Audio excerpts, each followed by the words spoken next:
बृहस्पतिवार व्रत कथा भाग 2। प्राचीन काल में एक बहुत ही निर्धन ब्राह्मण था। उसके संतान न थी। वह नित्य पूजा पाठ करता, उसकी स्त्री न स्नान करती और न किसी देवता का पूजन करती। इस कारण ब्राह्मण देवता बहुत दुखी रहते थे। भगवान की कृपा से ब्राह्मण के यहाँ एक कन्या उत्पन्न। कन्या बड़ी होने लगी। प्रातः स्नान करके वह भगवान विष्णु का जप करती। बृहस्पतिवार का व्रत भी करने लगी। पूजा पाठ समाप्त कर पाठशाला जाती तो अपनी मुट्ठी में जौ भर के ले जाती और पाठशाला के मार्ग में डालती जाती। लौटते समय वही जौ स्वर्ण के हो जाते तो उनको बीनकर घर ले आती। एक दिन वह बालिका सूप में उन सोने के जौ को फटक कर साफ कर रही थी कि तभी उसकी मां ने देख लिया और कहा कि हे बेटी, सोने के जौ को फटकने के लिए सोने का सूप भी तो होना चाहिए। दूसरे दिन गुरुवार था। कन्या ने व्रत रखा और बृहस्पति देव से सोने का सूप देने की प्रार्थना की। बृहस्पति देव ने उसकी प्रार्थना स्वीकार कर ली। रोजाना की तरह वह कन्या जौ फैलाती पाठशाला चली। पाठशाला से लौटकर जब वह जौ बीन रही थी तो बृहस्पति देव की कृपा से उसे सोने का सूप मिला। उसे वह घर ले आई और उससे जौ साफ करने लगी, परंतु उसकी मां का वही ढंग रहा। एक दिन की बात है। कन्या सोने के सूप में जब जौ साफ कर रही थी, उस समय उस नगर का राजकुमार वहां से निकला। कन्या के रूप और कार्य को देखकर वह उस पर मोहित हो गया। राजमहल आकर वह भोजन तथा जल त्याग कर उदास होकर लेट गया। राजा को जब राजकुमार दघारा अन्न जल त्यागने का समाचार ज्ञाता तो अपने मंत्रियों के साथ वह अपने पुत्र के पास गया और कारण पूछा। राजकुमार ने राजा को उस लड़की के घर का पता भी बता दिया। मंत्री उस लड़की के घर गया। मंत्री ने ब्राह्मण के समक्ष राजा की ओर से निवेदन किया। कुछ ही दिन बाद ब्राह्मण की कन्या का विवाह राजकुमार के साथ संपन्न हो गया। कन्या के घर से जाते ही ब्राह्मण के घर में पहले की भांति गरीबी का निवास हो गया। एक दिन दुखी होकर ब्राह्मण अपनी पुत्री से मिलने गए। बेटी ने पिता की अवस्था को देखा और अपनी मां का हाल पूछा। ब्राह्मण ने सभी हाल कह सुनाया। कन्या ने बहुत सा धन देकर अपने पिता को विदा कर दिया, लेकिन कुछ दिन बाद फिर वही हाल हो गया। ब्राह्मण फिर अपनी कन्या के यहाँ गया और सभी हाल कहा तो पुत्री बोली, हे पिताजी, आप माताजी को यहाँ लिवाओ, मैं उन्हें वह विधि बता दूंगी जिससे गरीबी दूर होए। ब्राह्मण देवता अपनी स्त्री को साथ लेकर अपनी पुत्री के पास राजमहल पहुंचे तो पुत्री अपनी मां को समझाने लगी, हे मां, तुम प्रातःकाल स्नानादि करके विष्णु भगवान का पूजन करो तो सब दरिद्रता दूर होएगी। परंतु उसकी मां ने उसकी एक भी बात नहीं मानी। वह प्रातःकाल उठकर अपनी पुत्री की बची जूठन को खा लेती थी। एक दिन उसकी पुत्री को बहुत गुस्सा आया। उसने अपनी मां को एक कोठरी में बंद कर दिया। प्रातः उसे स्नानादि करा के पूजा पाठ करवाया तो उसकी मां की बुद्धि ठीक हो इसके बाद वह नियम से पूजा पाठ करने लगी और प्रत्येक बृहस्पतिवार को व्रत करने लगी। इस व्रत के प्रभाव से मृत्यु के बाद वह स्वर्ग कोई वह ब्राह्मण भी सुखपूर्वक इस लोक का सुख भोग कर स्वर्ग को प्राप्ता। इस तरह कहानी कहकर साधु बने देवता वहां से लोप हो गए। धीरे धीरे समय व्यतीत होने पर फिर बृहस्पतिवार का दिन आया। राजा जंगल से लकड़ी काटकर शहर में बेचने गया। उसे उस दिन और दिनों से अधिक धन मिला। राजा ने चना गुड़ आदि लाकर बृहस्पतिवार का व्रत किया। उस दिन से उसके सभी क्लेश दूरे। परंतु जब अगले गुरुवार का दिन आया तो वह बृहस्पतिवार का व्रत करना भूल गया। इस कारण बृहस्पति भगवान नाराज हुए।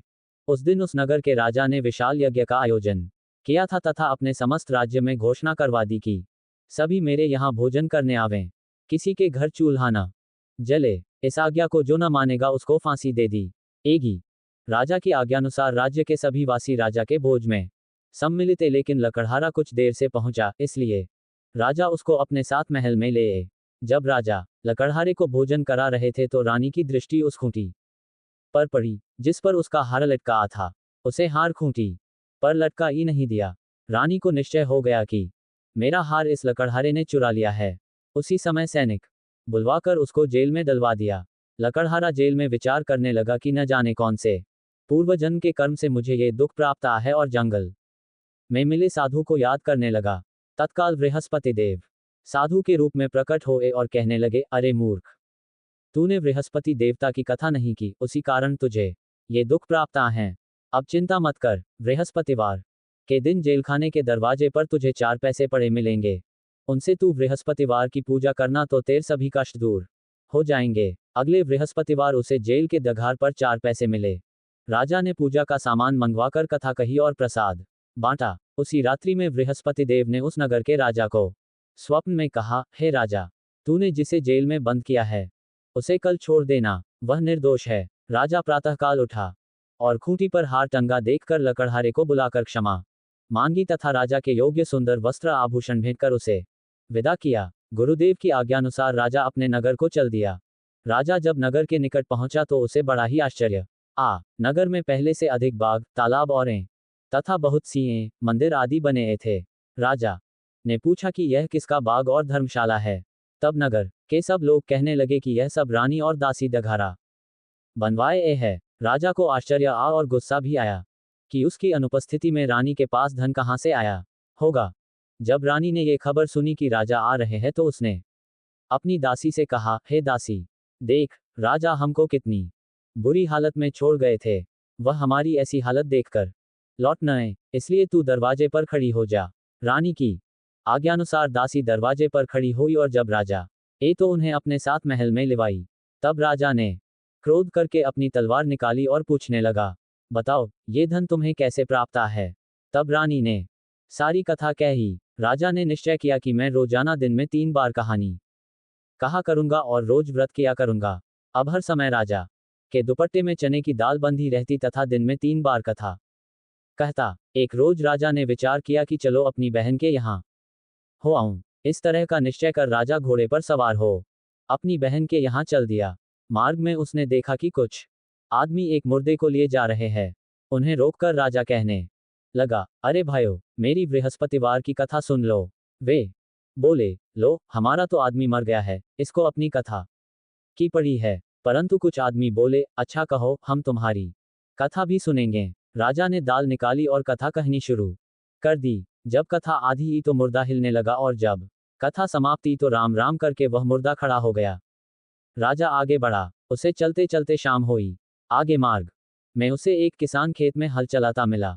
राजा ने उससे कथा सुनने का आग्रह किया, लेकिन वह नहीं माना। राजा आगे चल पड़ा। राजा के हत्ते ही बैल पछाड़ खाकर गिरे तथा किसान के पेट में बहुत जोर से दर्द होने लगा। उसी समय किसान की मां रोटी लेकर आई। उसने जब देखा तो अपने पुत्र से सब हाल पूछा। बेटे ने सभी हाल बता दिया। बुढ़िया दौड़ दौड़ी उस घुड़सवार के पास पहुंची और उससे बोली, मैं तेरी कथा सुनूंगी, तू अपनी कथा मेरे खेत पर ही चलकर कहना। राजा ने लौटकर बुढ़िया के खेत पर जाकर कथा कही, जिसके सुनते ही बैल खड़े हो गए तथा किसान के पेट का दर्द भी बंद हो गया। राजा अपनी बहन के घर पहुंच गया। बहन ने ई की खूब मेहमानी की। दूसरे रोज प्रातःकाल राजा जागा तो वह देखने लगा कि सब लोग भोजन कर रहे हैं। राजा ने अपनी बहन से जब पूछा, ऐसा ही मनुष्य है जिसने भोजन नहीं किया हो, जो मेरी बृहस्पतिवार की कथा सुन ले। बहन बोली, हे भैया, ये देश ऐसा ही है, यहाँ लोग पहले भोजन करते हैं, बाद में अन्य काम करते हैं।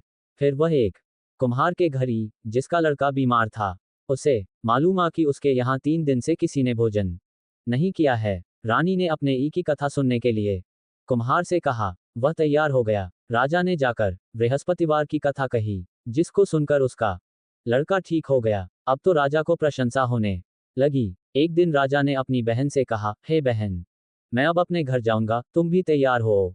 राजा की बहन ने अपनी सास से अपने ई के साथ जाने की आज्ञा मांगी। सास बोली, हाँ चली जा, मगर अपने लड़कों को मत ले जाना, क्योंकि तेरे ई के ई संतान नहीं होती है। बहन ने अपने ई से कहा, हे या, मैं तो चलूंगी मगर ई बालक नहीं जाएगा। अपनी बहन को भी छोड़कर दुखी मन से राजा अपने नगर को लौट आया। राजा ने अपनी रानी से सारी कथा ई और बिना भोजन किए वह शैया पर लेट गया। रानी बोली, हे प्रभो, बृहस्पतिदेव ने हमें सब कुछ दिया है, वे हमें संतान अवश्य देंगे। उसी रात बृहस्पतिदेव ने राजा को स्वप्न में कहा, हे राजा, उठ, सभी सोच त्याग दे, तेरी रानी गर्भवती है। राजा को ये जानकर बड़ी खुशी। 9वें महीने रानी के गर्भ से एक सुंदर पुत्र पैदा तब राजा बोला, हे रानी, स्त्री बिना भोजन के रह सकती है, परंतु बिना कहे नहीं रह सकती। जब मेरी बहन आए तो तुम उससे कुछ मत कहना।